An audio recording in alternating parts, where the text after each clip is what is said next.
listening to From the Pink Seats podcast of the State of Louisville Podcast Network.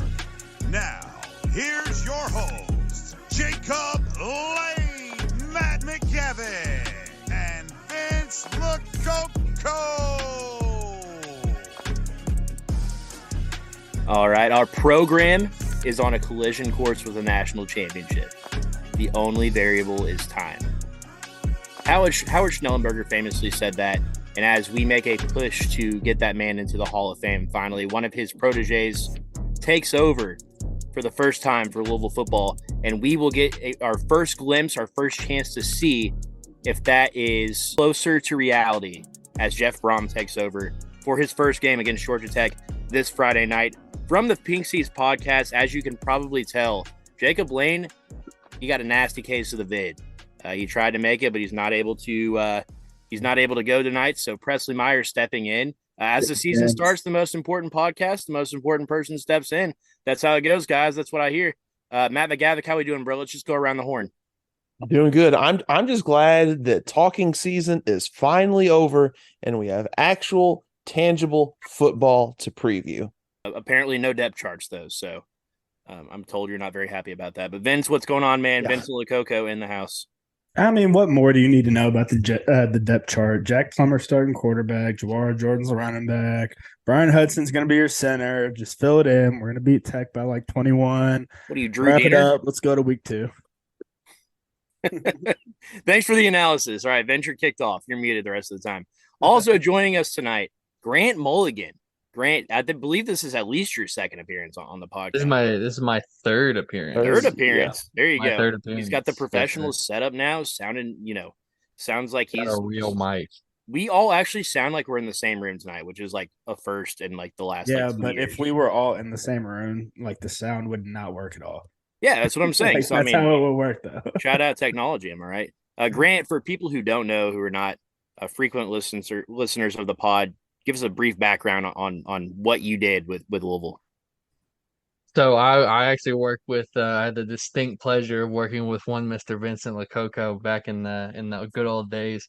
I was a recruiting assistant from 2019 to 2021, worked primarily under Coach Gunnar Brewer, helping with recruiting with the wide receivers, but all around I worked for the recruiting office for 2 years, 2 years and change, and now I quote unquote write for the state of Louisville. And I think you just loan your time out to Brewer now, right? I do from time to time. I still talk to him, man. He's doing good.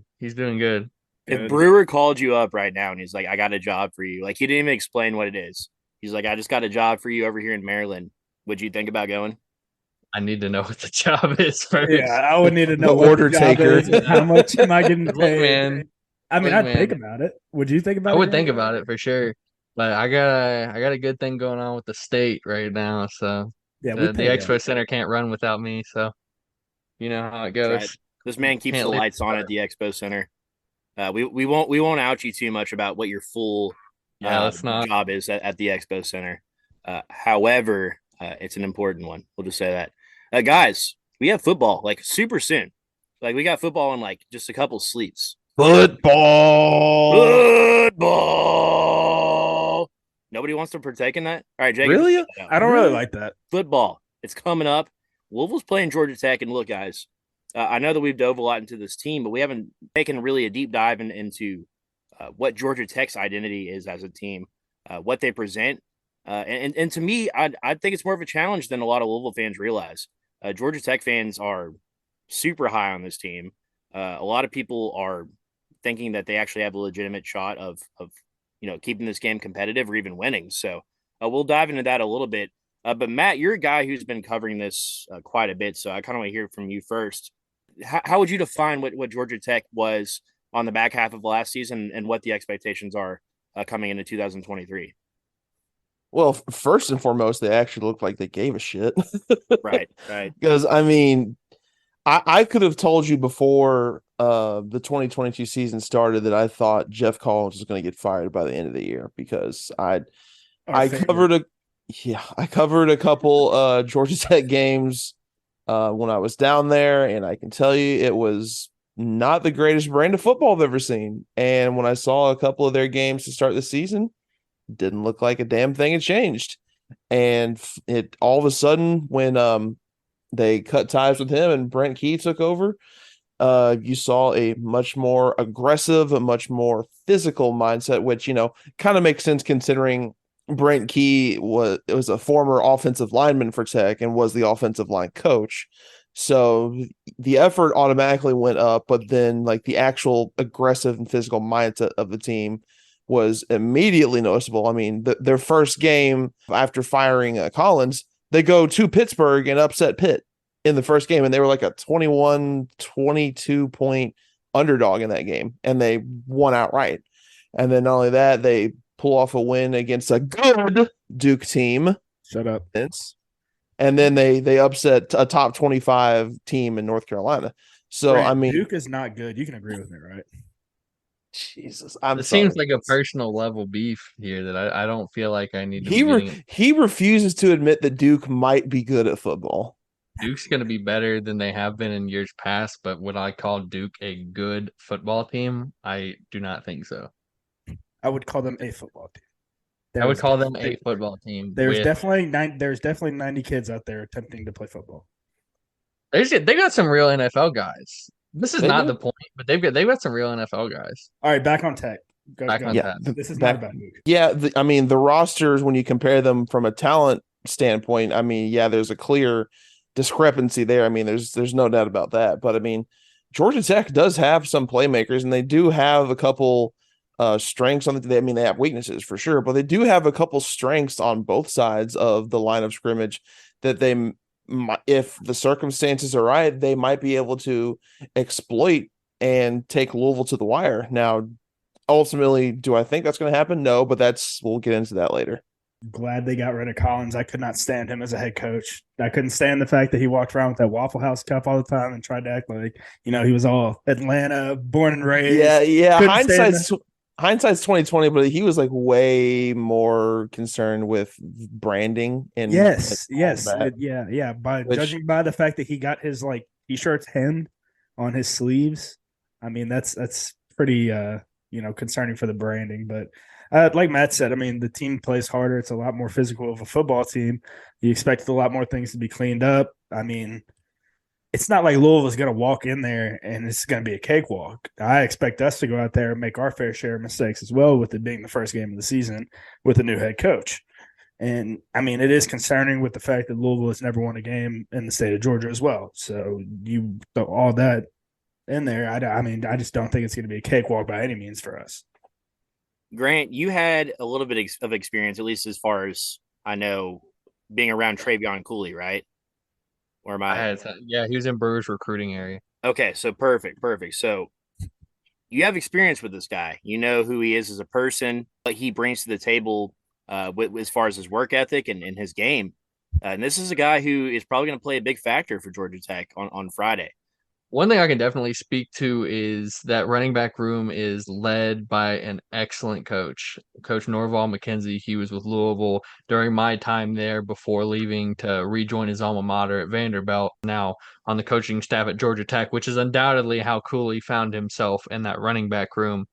He has a proven track record of success and getting guys ready and bringing out a lot of talent out of these guys. I think that running back room, especially with one who's already given experience working with Coach McKenzie, I would think that he's going to be a dangerous player. We got to see it in flashes whenever he was here at Louisville. I think reuniting him with Coach McKenzie should not be something we should overlook. He's probably going to be looking for somewhat of a revenge game. That's Cooley, not Norv. I don't feel like Norv harbors any ill will towards us, but I could be wrong. But I have a lot of respect for Coach McKenzie. I think he's going to have that running back room looking very solid. And I think Cooley can attack in a lot of ways. He has some receiving ability as well as some shiftiness between the tackles, outside the tackles. So I think he may very well be one of the major pieces for that offense, not just against us, but for the year. And he's a guy to look out for. I think Norv was a big loss. Whenever I was really sad to lose him to Vanderbilt. I thought he was a great coach. No disrespect to The real Matt, Sims. who's going to be Tech's quarterback this year? Because Haynes King, the Texas A&M transfer. We can get into that. I mean, Haynes King, it was a legitimate prospect out of high school. And if you remember a couple of years ago, when Texas A&M suffered a major loss, a huge upset. I can't remember who it was they lost to, though. Last year, App State. App State, that's right. Wasn't their whole season last year? Haynes King was the quarterback in that game. He was benched after that game because of his performance. He is kind of known to have a prolific arm, really good getting outside of the pocket. He's a pretty mobile quarterback, and he had a lot of comparisons. Nobody deserves this, but he had comparisons, of course, going to Texas A&M to Johnny Manziel coming out of high school.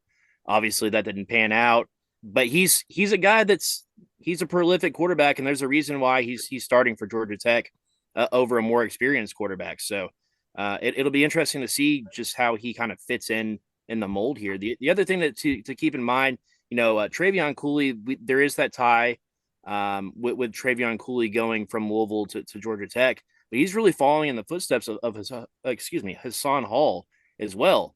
So his former backfield mate, Hassan Hall, transferred to Georgia Tech, had a great season last year. Now Travion Cooley comes in, but I think Dante Smith reminds me a lot of Hassan Hall. So if fans have watched any highlights of Georgia Tech, a lot of Hassan Hall in that guy. And so when Louisville fans are looking forward to Georgia Tech's offense, you can look for a quarterback that's mobile, a guy that gets outside the pocket, and who has a great arm. He just had a lot of inconsistency at Texas A&M. And then a running back who is very similar, in my opinion, to Hassan Hall, a guy that's built. He kind of runs a little bit more upright, kind of like a Dominique Brown type of runner, but has a lot more speed and agility, breaks a lot of tackles. That's what you can look for in Dante Smith. And so they have a solid backfield. They have a good quarterback room. They have a solid crop of receivers. And as you guys already mentioned, their offensive line is probably going to be one of their strengths going forward because their head coach was an offensive lineman himself, which is not super rare in college football, but more often than not, you see more of like a Scott Satterfield, Jeff Brum type of coach that's coming from the quarterback position. So just some interesting things to look forward to. What stands out about their roster to you, Matt? And on top of Brent Key being a former offensive lineman and offensive line coach, the offensive line might be their strength of the entire offense because they returned 4 starters.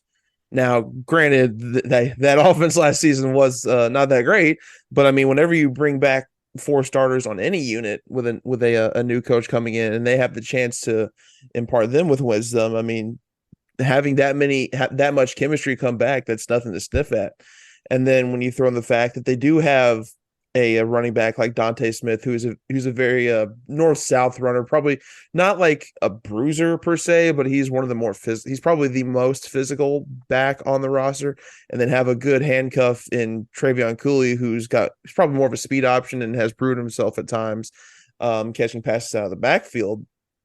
I think the overall and combine that with their aggressive mindset that we saw in the back half of last season, I think the Georgia Tech running game is probably what Louisville fans need to keep an eye on the most whenever the defense is on the field, especially because one of the biggest talking points this whole offseason has been how deep the defensive line is. I mean, they have quality starters in guys like Stephen Herron, Ashton Gelati, Des Tell, guys like that. And then you've got a mix of, quality reserve type guys who they have no problem switching guys in and out.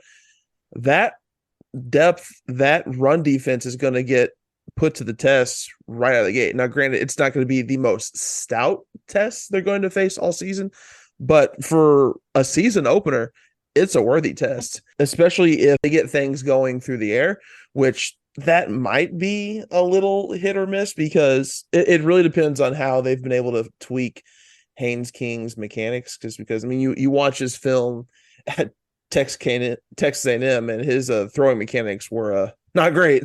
So if they can just kind of fine tune those and maybe have the passing game be somewhat of a factor, that'll only boost how the run game is able to perform, because then you have to take into account, they can actually stretch the ball down the field and so they're not going to crowd the box as much.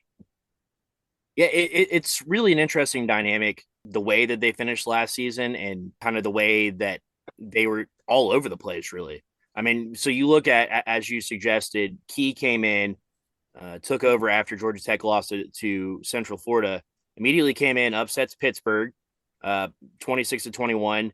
Then they beat Duke. So they're one of Duke's 4 losses last season. But then they just drop a clunker to just a terrible Virginia team. Obviously, this was before everything that went down at Virginia last season. But still a Virginia team that was just not quality last year. Get thumped by Florida State. Then they Tech, who again was a lower tier ACC team, get destroyed by Miami, and then come back and beat North Carolina, and then play a pretty close game with Georgia. So they were down 10-7 at halftime to Georgia, which is pretty good, given that they had an interim coach and everything surrounding the program. So really just kind of a crapshoot. And I think a lot of that, again, as you suggested, Matt, had to do with some inconsistencies with the offense. I want to hear from you guys as well. How do you think that Louisville's offense matches up with Georgia Tech's defense? I think that's probably the biggest thing that fans are going to be looking for. And I think that's going to be kind of the storyline heading into the game. Like, if you're the ESPN analyst, when you're doing a breakdown, how do Jack Plummer and Louisville's receivers match up against Georgia Tech's secondary? I think it's mainly going to be a battle of communication for us. I don't think it's necessarily going to be a matchup of like players on who's on who. I think we fare well in the matchup game with the wide receivers and quarterback that we have, as well as Jawar at the running game. But I mean, I just want to see clear communication between the signal caller and the quarterback and the offensive line and the rest of the team. I want to see, the offensive line calling out the mic. I want to see them, pointing and directing. I expect a lot, on Brian Hudson, because I'm sure there's a lot more that he has to call protection-wise in comparison to what he had to call in the Satterfield offense. I don't want to see any false starts or, as Grant and I would probably pull our hair out if we saw a wide receiver, especially Amari. Oh, yeah, you have none left. But to see, a receiver or somebody mess up on emotion, that stuff, little stuff like that where, you see the uncertainty and it's because they don't trust, what they're about to do or the play call or whatnot. And, it just might not be successful because the player doesn't have confidence. So those are some things that I'm looking for in particular. And I think if we can hit on all those things, everything else will really just kind of take care of itself. Personally, I think that a great battle to watch is going to be in the trenches, both with an offensive line group that has a ton of talent on paper, but is really starting to work together for the first time in game action. We're going to return some starters like Brian Hudson and Gonzalez and Renato Brown, most likely. But you've still got a lot of new guys, and you'll have new starters as well as a lot of new depth pieces. And how those guys work together, and making sure, like Vince said, making sure communication is clear, but amongst the offensive line group. Georgia Tech has a defensive line that actually has some pretty talented guys on it, and brought in a couple transfers, one from USF and one from Clemson. And I think that they're going to be in position to take advantage of any kind of communication mistakes that we'd see on the offensive line or any lack of experience within the system. I think the trench battle is going to be strong, both in pass protection and in run blocking. I trust the offense to run well against this defense. I really like the wide receivers matchups against the defensive backs. They've got a talented safety back there for sure. But I think the biggest battle to watch in terms of offense, or Louisville's offense, Georgia Tech's defense, is going to be in the trenches. That new offensive line against a defensive line that sneakily actually has a lot of talent on it. Yeah, I want to see them pick up on like some of the stunts and the movements, Grant. That's like the big thing that a lot of people don't really notice or see. They just see, offensive linemen firing off into the guy, and they might see somebody loop around or whatever. But, it's really about how that offensive lineman reacts and if they're able to pass things off or, and all that stuff kind of happens pre-snap. And a lot of it, can happen post snap as well. I mean, all it takes is for, a tackle, a 3 technique to take 2 or 3 steps forward, and then all of a sudden our guard's getting picked and he's looping around the other side, and then there's a sack on Jack. So just the little things up front. Especially a group that maybe some guys are moving around positions or aren't so familiar with each other. They're really going to have to come together and work on that chemistry early because, like you said, a lot of people don't think about this when they think about offensive line play, or it's one of the things that goes underrated. But it's not just about the talent of the guys we have up there; it's how they're going to work together. Right, it's the chemistry that they have, and with a lot of them not having worked together in the past, it may take a little bit. They may not be 100% sharp game one in terms of chemistry, but it's something to watch not only game one but for the rest of the season as the season progresses. Yeah, I want to see who fills Caleb Chandler's role. Like he's an all conference guy.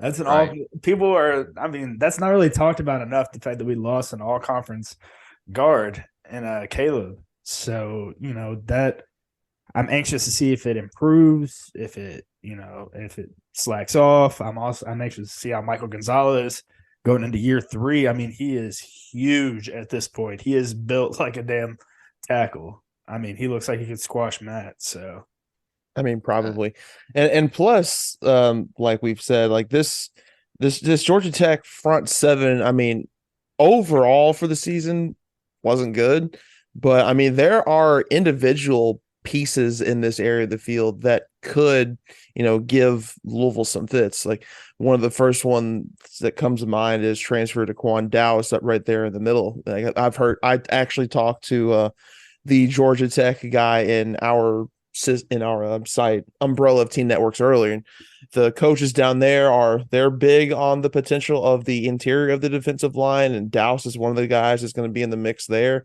Another guy that to keep an eye on the edge is Sylvain Yandwin. Like he's been in that system for a few years now.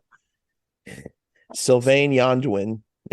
I'm not even sure I'm pronouncing that right, but that's what it looks like. That's and plus a guy like Trinelius Tatum, a linebacker, basically I think he's a middle linebacker. I'm not 100% sure, but I know he's like somewhere in that linebacking core.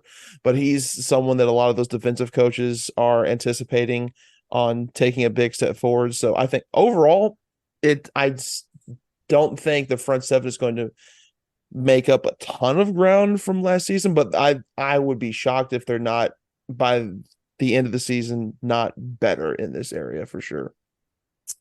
With Tech having that new quarterback, I'm anxious like on the other side of the ball with that Jeff Brom defense. I mean, I want to see how much they get after the quarterback. That was huge for us last year, was getting after the quarterback. And I'm anxious to see how guys like Brownlee play in a new defense. I think he can step up and have a big year, especially with, MJ going down. Somebody else outside of Josh Minkins has to step up and be a leader on that back end. I don't know. I'm anxious to see what kind of game a guy like Stanquan Clark has as well.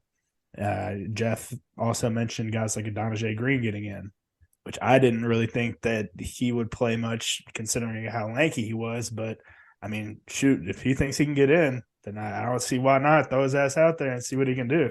I mean, Sticks looks good in fall camp. He's just literally his nickname. Is that what we're calling? No, that's his actual nickname. That's what the coaches call and is the players call number 11? Sticks. Is he number 11? No, but with a nickname like Sticks, it should be. Yeah, I swear to God, I'm not making that up. I wish I was like 6'8", like 210 pounds. I was about to say he weighs about the same as I do, and I'm like 5'9" with shoes on. He should really like go hoop in the offseason. Like I'm sure he could play guard. Yeah, right, call guys? up Kenny Payne. I mean, they're got nothing else. They're doing whatever over there at this point. So I mean, yeah, no, honestly, no he'd be a fascinating person to see change to number 1, just for a season. that'd be certain sick. guys just like look weird in certain numbers. Like I feel like he just look like Malik Cunningham in 16. I feel like he just looked weird in the number 1. Here's a question for you guys, and I'll kind of, I think Vince and Grant are the perfect people to answer this as well. How do you think that knowing the Brahms, knowing this staff, I think everybody, this is the most familiar that this program's ever been with a brand new staff, right? Like, we know these guys. They either played for Louisville, they've coached at Louisville, they're from Louisville. Like, almost everybody has a connection. But the one holdover from last season is Mark Ivey. Everybody loves Mark Ivey. And I guess my question for you guys, knowing Mark, how do you think that he is assimilating with his staff? And do you think that we'll still see his fingerprints on this defense? He just let the guys loose last season in the bowl game. It was amazing. First off, if you don't love Mark Ivey, then I hate you. Let's get that across right now. Even UK fans should like Mark Ivey. But like it's like one of those, how Ivey's a dude on staff that you need to have. Every staff needs a guy like Mark Ivey. Oh yeah, he is the guy that gets every player up and ready to, whether it's 6 a.m. or 11 p.m. Ivey is the same guy, 24/7, wired, ready to go, and you just need somebody like that. He's an energy guy, and he's a hell of a ball coach too. People, he's very underrated as a ball coach and as a recruiter, in my opinion, because, he'll just bug the hell out of you until he gets you to commit. And, Ivey's that dude, man. He gets you to – Ivey's just that dude. It's the easiest way to say it. I would say his position for Louisville, it was and has been and will be, his position is just coach. Yeah, I hope it's like Florida State has had like a coach that was on staff for like 40 years, that real fat dude. I don't know if he's still on staff or not. You guys know who I'm talking about. But like Hamilton? I feel like there's always like a coach on all these, like Florida State, Clemson, all these, I don't know, blue collar schools, whatever you want to call them, traditional schools that has been there for 60 years. Why can't Ivey be that for us? I'm with you, Presley. Just ball coach. Yeah. Have his title be ball coach. Keep him around. What do you think, Grant? One of the things I really respect about him is that despite being a guy who had no prior connection to the city or to the school, he has taken it. He's embodied it. He wanted to stay on because he loved the program, because he loved the city. His family enjoys it here. He really took Louisville and took it within himself. He really started embodying it and got himself involved with the fan base, involved with the community.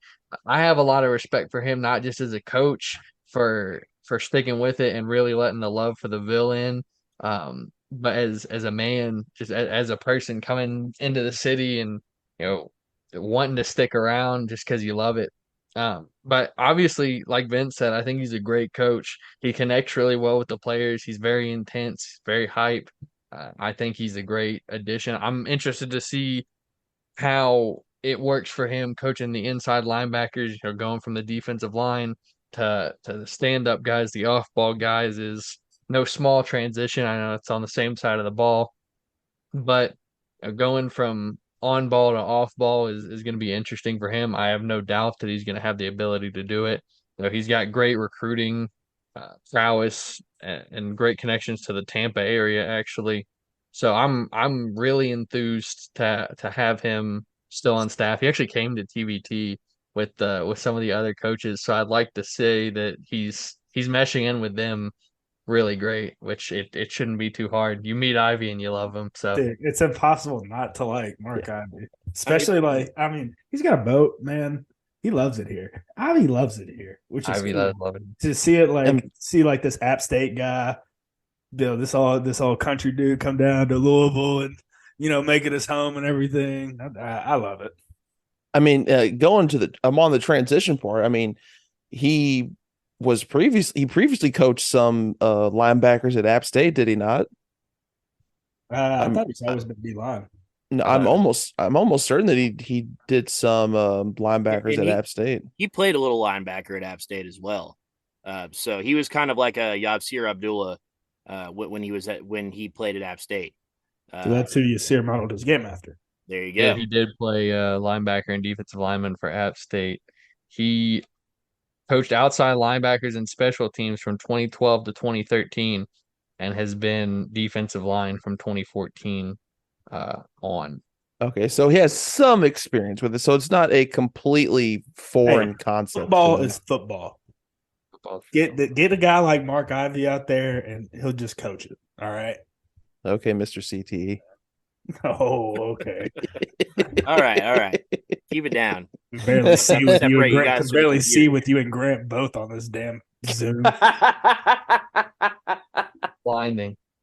Vince just looking at his reflection. Oh, Yeah, wow. This is getting my intense. God. Anyways, what I want to get into is if you're a Louisville fan, you're looking at this Georgia Tech team. On both sides of the ball, where do you guys see areas that Louisville can exploit? You know, Jeff Brom's whole MO, right, is finding weaknesses in the opposing defense and just pounding away at those weaknesses until the other team can correct, right? And that's exactly what I envision Louisville trying to do on Friday. Maybe a little bit of kind of like a chess match a little bit. So that's what I'd ask you guys.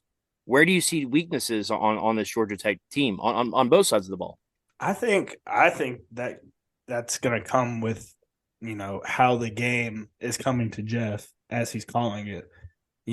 It's one thing to go. He's been going up against the same dudes since spring ball. I mean, I really think it's going to be dependent off that first drive. He's probably going to have. I mean, obviously, he's going to have a script of, first however many Jeff decides to do scripted.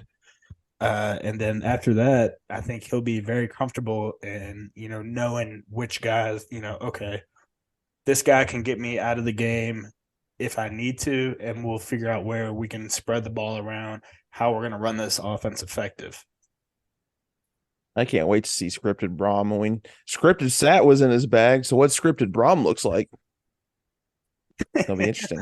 Scripted Sat was just like the same. It's the same stuff that he always called. I don't know why everybody's acting like Scripted Sat was any different.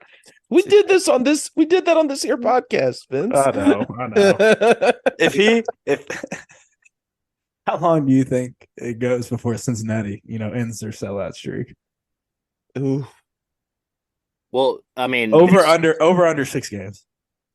I'll take the over. It'll take a few games. So they sold out EKU, which is a pretty big deal, but I guess it's the first game of his tenure. First game in Satterfield there. Right. Yeah, true. So do you think the radio show will be like, guys, it's just EKU. He just ran outside zone this many times because it's just EKU, and he was holding his cards to his chest. Yes. Maybe. Maybe. Yeah. It's still wild how we're even in this situation, and when you really think about it. But, yeah. I mean, it's it could end up being one of the greatest blessings to happen to the program, to the university, to the city. Truly, like Cincinnati, of all places, like the only crazier place would be UK. Like if UK came in and took Satterfield. You got to schedule them every year, not just because of the Satterfield thing, but that rivalry overall is a very cool rivalry in my opinion. Well, no, let me get into where I think like a weakness that Louisville can exploit. I think it's actually going to be on defense, because I think Georgia Tech's offense is probably, in terms of completeness, is maybe a step behind their defense, because I mean in theory they should have a solid running game because of their background and MO of their coach and offensive line returning production, and then like the guys in the running back room. Where I think that Louisville can exploit the offense is that their passing game is largely unproven. I mean, Haynes King, he's a solid dual threat quarterback. I mean, when you look at his career rushing stats, the numbers certainly don't suggest it, but he's a solid scrambler, but he's got a nice arm on him. But in terms of the accuracy, it's not really there. It's been really hit or miss. I mean, we'll see if they, like I said earlier, if they were able to tweak his mechanics a little bit to get him to be a more accurate passer. But on top of that, I mean, when you look at the depth chart for Georgia Tech, there's not a ton of guys in that receiver core or just the pass catching group overall who would really command like a double team or something like that. Like you look at the all 22 and you take your laser point, you're like, yeah, you see that guy? Keep track of him. I mean, Dominic Blaylock, the Georgia transfer, I mean, he's solid. Malik Rutherford, I think he's going in. Mike Fun fact. Mike Rutherford relative? Fun fact: Malik Rutherford was the very first recruit who committed when I was on that beat. That's how long it's been. But no, Malik Rutherford, he's a nice small, speedy option in the slot. Tight end Dylan Leonard is a solid threat from that slot, but outside of maybe those three, there's not really anyone in this receiving core where you have to like really keep a heavy eye on. So I think that will allow the Louisville secondary to be maybe a little bit more aggressive than maybe they would want to be. Now I say that they've been preaching aggressiveness. This coaching staff has all offseason. So maybe they're going to be aggressive regardless of who they're facing. But given sort of the uncertainties you see from the receiver group and kind of like, is Haynes King going to be able to take this next step? I think that'll allow the secondary to kind of exploit some of those uncertainties. I'm going to go on the inverse. Actually, I'm going to talk about exploits that Georgia Tech might be able to take advantage of on our side. And one that I want to highlight, and I hope I get proven wrong or not proven wrong, but is the inexperience at linebacker. You've got two coaches who excel at run game, both in Brent Key, former offensive line coach, and Norval McKenzie, who's been great in the run game as a coach himself. And you've got some strong players on the offensive line. You've got strong running backs. You can get the run game going. But then let's see how that translates to the play action passing game. You get the inexperience at linebacker and you can get them moving. If you can really start to establish at least a solid presence in that ground game, taking advantage of some of that inexperience at linebacker, you can also twist that and get some play action game going over the middle, and maybe getting Haynes King, despite his accuracy problems, you can shorten the game for him, get him some throws in front of him in the play action game, get some tight ends open. I think that one of the key things to watch that could be exploited as a mismatch for Louisville is inexperience at linebacker. Hopefully, the guys have got it figured out, but if I was Brent Key and staff, that'd be something I would have heavily highlighted. No, getting into weaknesses that I think Louisville could exploit. To me, it's Georgia Tech's depth. I think that's going to be tested early and often for them, and I think that's a reason why they had, a lot of up and down, issues being inconsistent, if you will, last season, and they lost a lot of production on defense, and so it'll be interesting to see how they can kind of assimilate, and what happens if somebody goes down for Georgia Tech. Their too deep is not. Their starters are pretty solid. ACC quality starters. But behind them is where I think that Georgia Tech fans should be concerned. And so, going kind of with that theme, does Jeff Brom immediately start the game and go up tempo?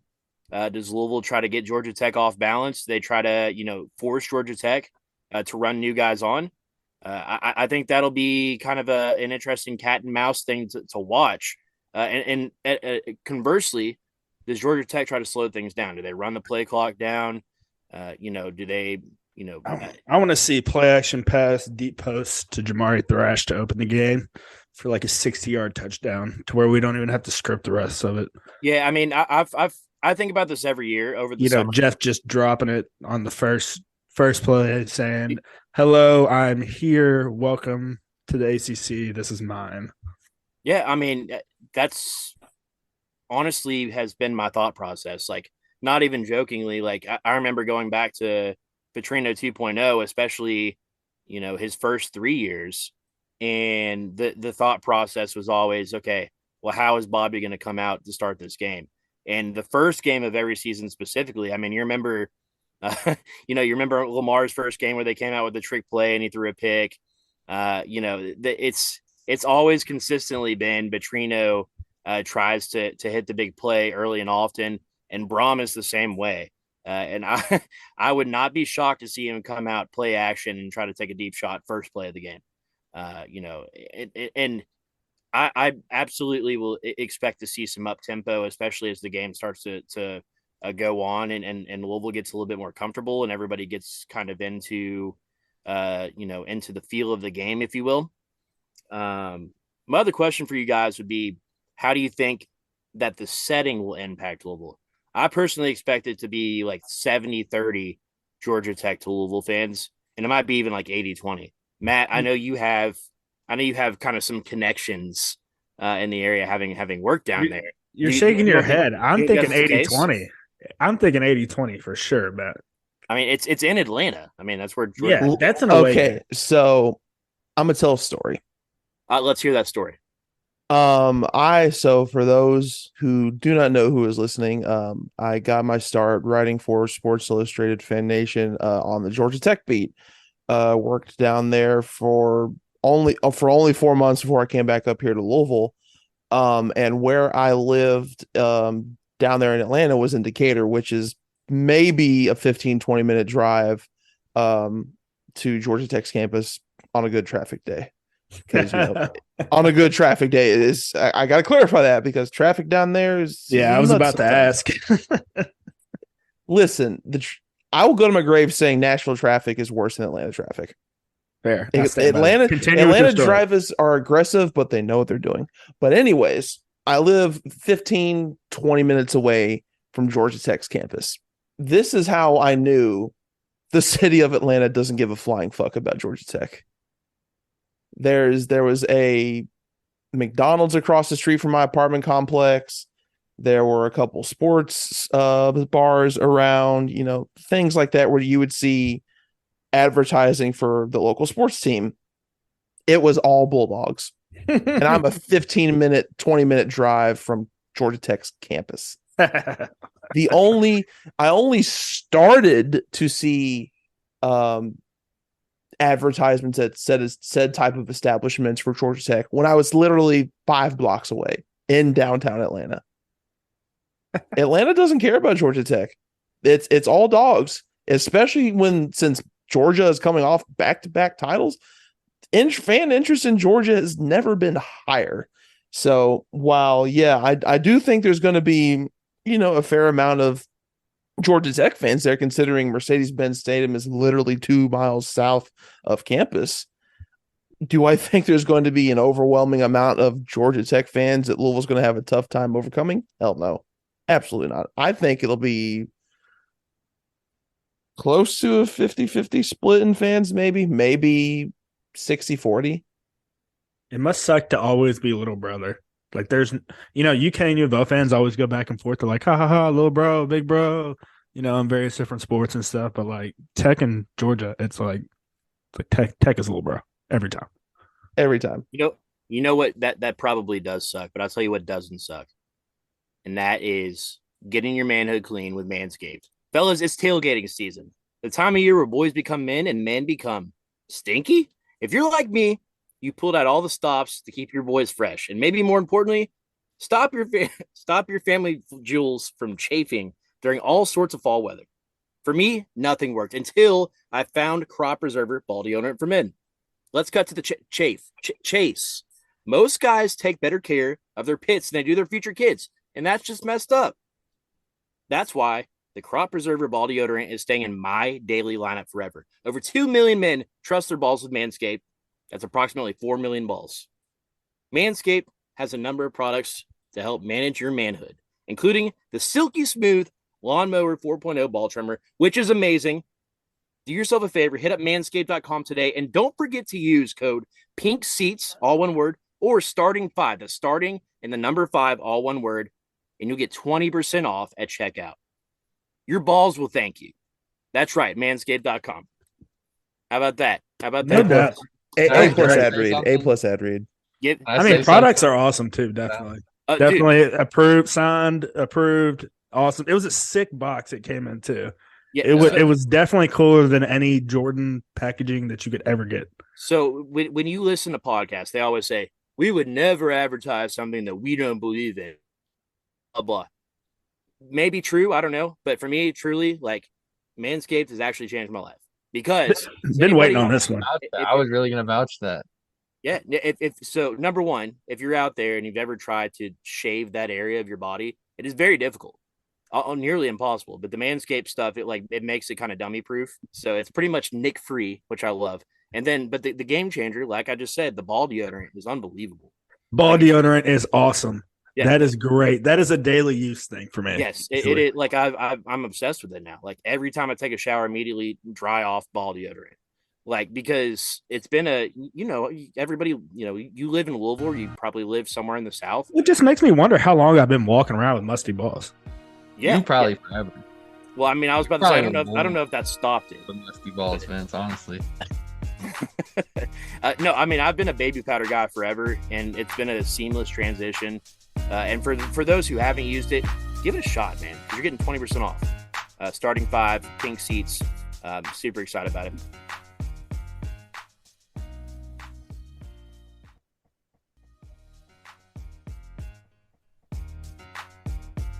You know who else is excited about talking about getting these balls? That's right, Jeff Prum. And another side note, I was thinking about this the other day because it got stuck in my head. Do you think because Mark Ivy is still there that they'll continue the Cardinal party, or that's over? I hope so, because that was neither one of us were in the locker room though, Matt. What do y'all think, Vince and Grant? I don't know, because in all reality, I mean, there's a lot of holdover from the sad era. I don't know. I don't see why Jeff and them wouldn't be down for something like that, but they might not want to, might have their own thing. As you could tell, like the Today I Give Them All for the Villa stuff is out. Showtime back in. Showtime's a Petrino thing. I don't know. This ain't nothing but a Cardinal party. That's all. I hope it continues. I hope it does. I hope that's not just a Satterfield thing or a thing that I got to be honest. I wasn't familiar if they had been doing it prior at App State. I hope it continues. They've done it at App State. But I mean, that's the thing though. Is I believe it's a Jerry Moore thing. Therefore, it's a Sean Clark thing too, which is their head coach. So it's like Sean also coached under Sat. So well, I hope they do something fun. Like I don't remember anything like that under Petrino. What'd you guys do after the game with Petrino? Did you go, you guys had a really good game? It was so sick. We used to count the score. Yeah, used to count the score. Yeah, so like if we scored 40 points, we'd be like 1, 2, 3, 4, 5. Yeah, it'd be really fast, and it was dumb. No, I do it really slow. Cardinal party's way cooler, and Ivy basically. I mean, you're in a fist fight right there. You want to talk about fist fight between the whistles? Like that's a fist fight in the middle of the locker room, right? Yeah, and Ivy is swinging. I think the beginning part is the cool part to me. Yeah, and they cut that out in the social media on the social media feeds when they post that to socials. They cut that part out now. Which that's the best part though. Yeah, I know, it's they'll great. say like Lococo, Nothing. That's what Lococo means to me. Nothing, absolutely nothing. Because I've been going to a lot of 5-year-old cheerleading practices lately. So I've been yeah, I know. I was having a meeting with somebody the other day, and they're like, "What are you doing?" I was like, "I'm at an 8-year-old's football game." He's like, "You do that often?"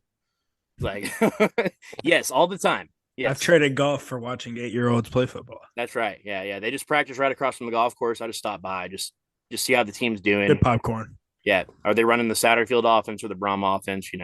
That kind of stuff, outside zone type stuff. But no, anyways, yeah, it got stuck in my head, and for like 2 full days, I was just chanting the Cardinal party chants. So now I'm gonna be sad if we don't get a cool video after the game. One of the final things we'll get into here: X factors for the game for you guys. Who do you think? If they have a good game or a bad game, it can really sway the tide for Louisville? Jack Plummer. Yeah, but is he really an X factor? Maybe I defined that incorrectly because Jack Plummer is like the factor. I mean, X factor. X factor is definitely going to be the offensive line. We've been talking about that all night. I mean, if they don't get a good push in the run game, you can't get anything established there. And if we can't establish the run, then obviously the pass isn't going to work either.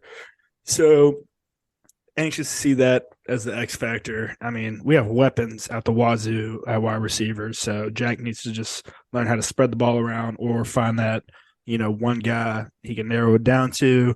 I want to see him hit his checkdowns, which I'm very excited to see. I'm excited to see to watch a play develop downfield, to see my quarterback go 1, 2. Okay, those aren't there. I'm going 3.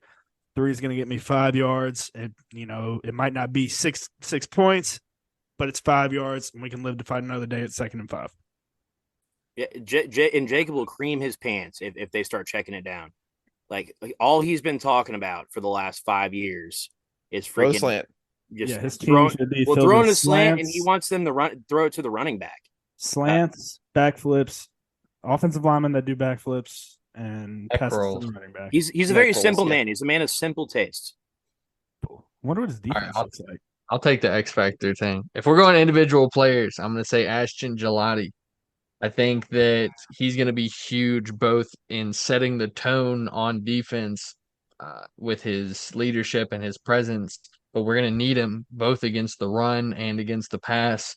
We need that kind of disruptive presence, someone who's going to get in the backfield, someone who's going to make the offensive line uncomfortable. Of course, we've got guys all up and down the defensive line who are talented enough to do this and do it, too deep. But Gelati is someone that we're really relying on to take that next step, to be that leader of our defense. And I want to see him come out week 1 with full command, ready to play, being immediately disruptive. And I think that the rest of the defense is really going to be able to feed off of that. I think we're going to see some energetic performances, but I think it all starts there. I think X Factor, Ashton Gelati. I'm gonna go with another defender. Actually, I'm gonna say Ben Perry because he could arguably be the X factor for the entire season for a multitude of reasons. Number one, he's at a position that is the most versatile spot on the entire field at star, which is that linebacker safety hybrid. And so he can play in coverage. He can sit close to the line of scrimmage. He can sit in the box. He can sit on the boundary and slot. And when you add into the fact that MJ Griffin is probably going to be lost for the season, you could maybe potentially see them shuffling Ben Perry at some point at that spot if things start to get kind of shaky depth-wise at safety. And plus, since we've established that we think the defensive line and their depth is going to be able to have a solid outing against the offensive line, we think the secondary is going to do well against the pass with all the production that they bring back and with some of the question marks in Georgia Tech's own passing game. And with so that leaves the linebacking core as kind of the lone question on that defense, or at least not the lone, but the biggest question heading into this season. And I almost said TJ Quinn as an X factor because he's kind of going to be the in between. Like he's going to have some. You just want to claim that because Jacob's not here. So he caught me, but so yeah, he's going to have pass coverage responsibility, opportunities against the run. But I'm going to go with Ben Perry because he's a lot more versatile, and you can actually put him in a lot more spots in the field, except just in the middle at linebacker. Individual unit wise, I think that this game could be won or lost in the trenches. I think it's going to be really important, as Grant suggested, on both sides of the ball, to make sure that Louisville shores that up. They get push on that offensive line, and they're going to be running a lot of defensive linemen out there. They have some solid depth at the defensive line position, and they can do that in multiple ways. It's also just going to be just a change of pace for all these guys, and for us as fans to see 4 or 5 down linemen as opposed to 3 and maybe like a Yasir Abdullah creeping up there on the line. So, but to me, player wise, as an X factor, I won't give a specific player, but whoever it is that ultimately ends up being the go-to guy at tight end. There's really 3 or 4 names that could be. It could be Nate Kariski. It could be Joey Gatewood. It could be Jamari Johnson. We're hearing a lot about him. Me and G Moley, that's our favorite guy coming out of the freshman class. So if I had to pick one, I'd say it's probably going to be Jamari Johnson. I'm hoping that Joey Gatewood can prove that he can be something on this roster, because he's could be the most athletic, talented person on this team. I know that might sound crazy to say. It's just a guy that's just never found a fit anywhere that he's gone. But coaches have raved about him last year at UCF, and now the Louisville coaches talk about him almost every presser. So people that have gone to practice, and Matt, maybe you can speak to this a little bit. He's an impressive specimen. It's just he just never played tight end until he came to Louisville. So, but that's a guy who could ultimately end up standing out for Louisville or be a major red zone target, or be a guy who can play H-back or even, on some trick plays or something like that, get the ball in his hands. So that'll be interesting to see. I think Jamari Johnson will end up being the guy. So if you press me to go with an individual player, I'd say Jamari Johnson. Now, let's get in a little bit just to, previewing the game, what we expect out of this game. Now, as of today, the total for this game is 48.5. The spread is Louisville is favored by 7.5 points. That means Vegas is expecting this to be about a 28-21 game. I'll let whoever wants to start go ahead. Let's get some predictions. First predictions of the year. As we know, these always go terribly, so feel free to mess up, guys. I'm going to start off 1-0. I'm going to start off real hot here. Vince, have you ever started 1-0 on this show? Depends on what we're talking about. Yes. I'm sure there's some things on your bald ass today, so. I'm going go 24-7.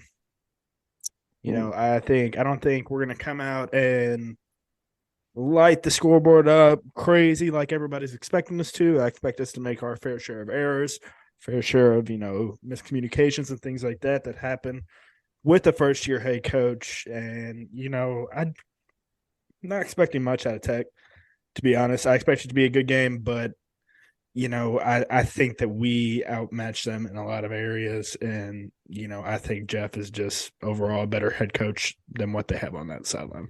Who scores the first touchdown for Louisville? Oh, first touchdown. I'm going with Jack Plummer. Rushing.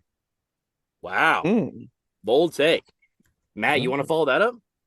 I'm going to go 38-17 Louisville. I think so obviously I'm taking the over. The first half is definitely going to be a feeling out process for both teams on both sides of the ball. And I honestly think it inevitably comes down to the fact that the roster talent discrepancy it's not huge per se, but the discrepancy is very much present when it comes to both starter talent and, just overall depth. So I think in the second half, we'll start to see Louisville start to put some space between them and Georgia Tech. I fully expect this to be a somewhat competitive game in the first half, maybe even heading into a one score game into the locker room. But after that, I think if you make some adjustments, Brent Key, he's got half a season under his belt, and Jeff Brom's got 9. So, I mean, there's just the experience factor too. So I think Brom will eventually have Louisville in cruise control, not in cruise control mode per se, but they'll start to pull away towards the end. G Molly? I'm going to say 28-17. I'm going to agree with Matt on what he projects Georgia Tech to score. I think Georgia Tech takes advantage of that linebacker mismatch early. I think as the game goes on and they start to get more comfortable in themselves, they'll shore up. I think we'll clamp down defensively. I think we'll have a very solid defensive second half. I think most of their points are going to come early. I think we have a consistent offensive performance throughout. Of course, game one with a lot of newcomers, we're going to have our hiccups, but I think that it's going to be a competitive game early. I think the offense is going to perform stable and the defense is going to lock up late. So I think we're going to pull away in the second half. And I'm going to go interesting pick here. First touchdown, Josh Lifson. Nice. Ooh, I like that. And we didn't even mention him when I mentioned the tight ends. Josh Lifson, 2 touchdowns in the spring game, scored last year, I believe against Florida State, right? So, a guy who has some experience. And Matt, did you give a first touchdown? I was about to say, I completely forgot to give one. I'm going to go Jamari Thrash. I mean, safe pick, easy pick, but I mean, it's probably going to happen. Yeah. So Jacob wrote in. He has a prediction of Louisville winning 31-24. No explanation for that. That's a pretty close score. Made me super uncomfortable, but is what it is. And he has Gerard Jordan scoring. Oh, it says here he thinks there's going to be a lot of slants. Tackle might do a backflip. A lot of backflips. He wants to see 3 flea flickers from Jeff. And, yeah, that's about it. So, to me, this is a 30-16 game. I have Louisville winning. And I'm going to go with Jamari Johnson scoring the first touchdown of the game. Now the reason I'm thinking this is I think both teams are going to move the ball, but I'm not sure that both teams are going to score a lot of touchdowns. And so that's why I'm thinking, yeah. So do the math real fast. I got Georgia Tech scoring 1 touchdown, 3 field goals, and I got Louisville scoring 4 touchdowns. But hold on, I don't know. We'll figure it out. 30-16. That's my prediction. All right. My mind went to they're going to get 2 touchdowns and 2 2-point conversions. That's where my mind went. I'm thinking lots of field goals is the reason why I have such a weird. I was thinking safety. Okay. Yeah. Oh, that's I'm like, what? I'm like, we need a safety in here. A missed extra point. An X factor that we're not, nobody's talking about, and it's kind of an uncomfortable conversation, is how well does Louisville special teams perform? Do they have a reliable place kicker? Do they have a reliable kickoff guy? Do they have a reliable punter? Like, all of that's kind of an unknown. And I know that people that were at practices were saying like, oh yeah, so-and-so was really booming kicks for like 5 minutes when they're out there. And then that was it. So we really don't know. We haven't seen any of these guys really in game play. So for the first time in a while, Louisville's breaking in a new punter, a new kicker, a new long snapper, right? Shy or was Shy there last Sky Kolchev is still there. Okay. So speaking of punters, your all's favorite Logan Lupo was put on scholarship this week. Matt. There you go. Okay, Where? Oh Christ. Somewhere in Florida. Like Florida Atlantic or yeah, like Florida Atlantic, FAU, FIU, UCF, USF, one of those.